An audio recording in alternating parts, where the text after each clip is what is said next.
You're a demon.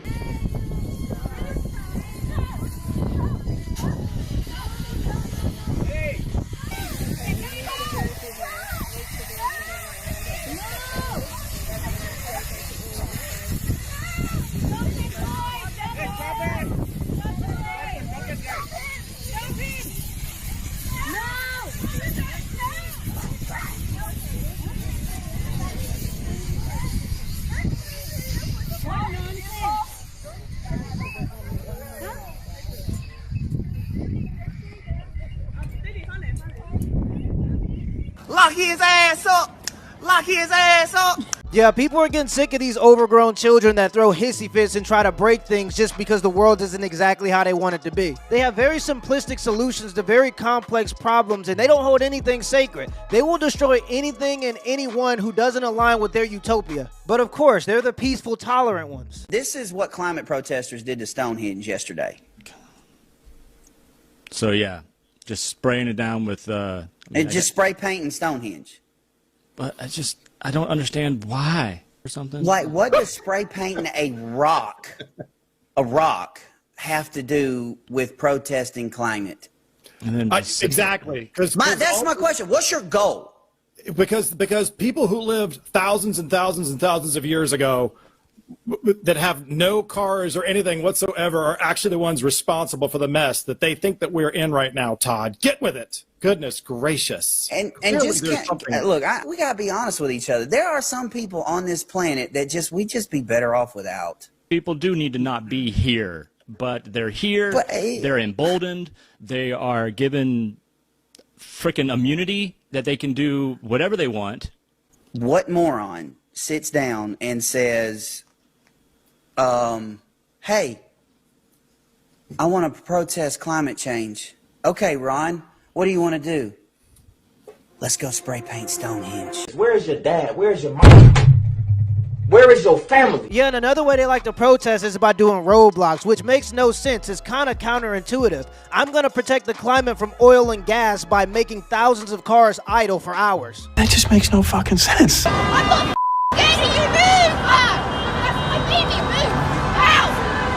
Now! Move! That's my baby in that car! That's going to hospital! Now! Move! When they do these protests, they just don't understand how it might affect people. I seen one video where a guy was trying to get his daughter to chemotherapy. Potentially thousands of people could be late to work, lawyers, doctors, EMTs, police officers, you name it. Especially in these types of situations, I think it's important for people to understand that even when you're trying to do something that you think is good, if you're not careful, the result can do more harm.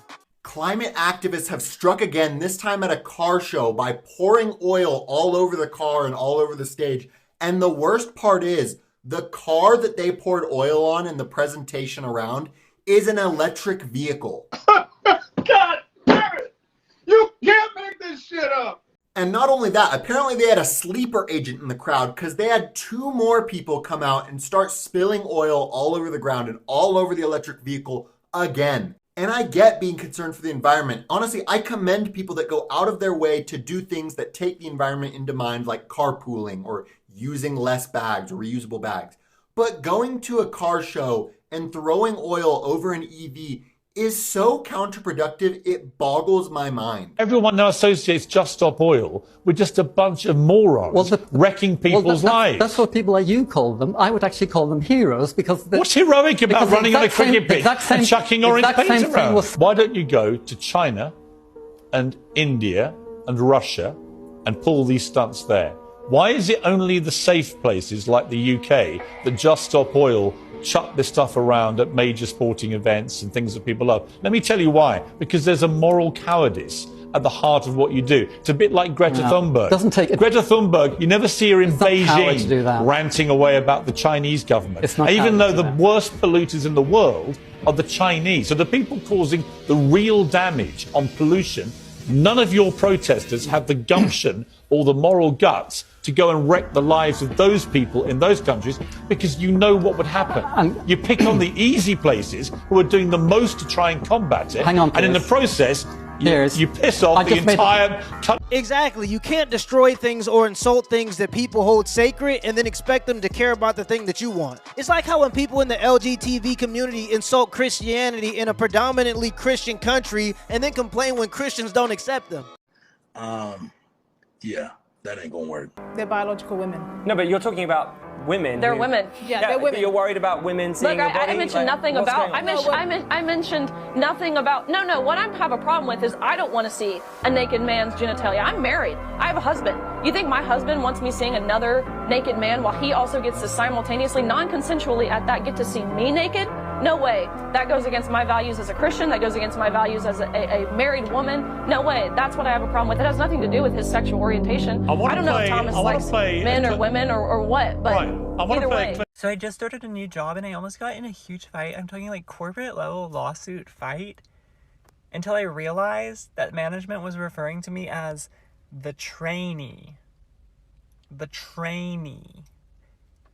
You say a human male who protects his kids. Protects is the word I'm talking about. That's bullying. Protection is bullying. Well, yeah. If your child was like, let's say they come to you and they're going, I've been bullied at school for being however I want to be.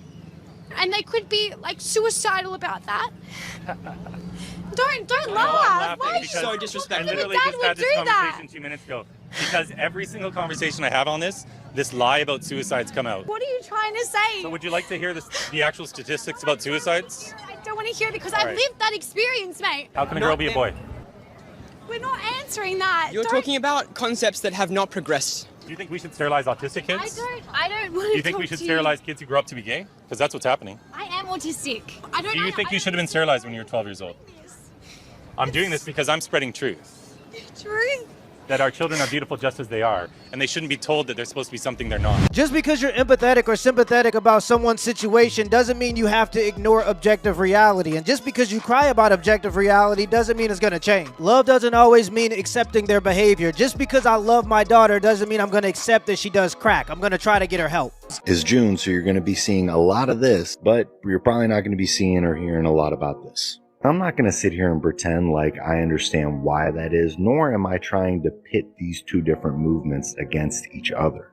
But when I get a notification like this, suppressing my videos because I use a hashtag men's mental health matters, it becomes very clear to me that there is a suppression happening. There is some sort of agenda in place. Someone, for whatever reason, does not want us talking about this. Not to mention the 20 different accounts I've started over the past 4 years due to being shadow banned, being suppressed in different ways. And again, I don't know why that is. But the one thing I do know is that I am never going to stop creating accounts. I am never going to stop talking about this. And I'm never going to stop fighting for the men that are standing at the ledge, looking into the darkness and the abyss and thinking that feeling nothing is sounding a lot better than being here. Exactly. Something just seems off. They want men to be good and they want men to sacrifice, but men are the problem. Road trip. And I was just saying, after COVID, nothing just seems the same. Everybody's outside again, but nothing really seems quite the same. And then you have these agendas where they now want us to ignore objective reality to compensate for less than 1% of the population. And everybody seems to be in on it in a weird way. Nike, Apple, the NFL, heck, even the government. I just don't understand why. You want me to believe that Apple cares about climate change when you have executives using private jets and buying beachfront properties? They want us to believe that Nike, who uses child labor, cares about trans people? I don't know, man. I don't know what's going on, but something's coming, and we better be ready for it.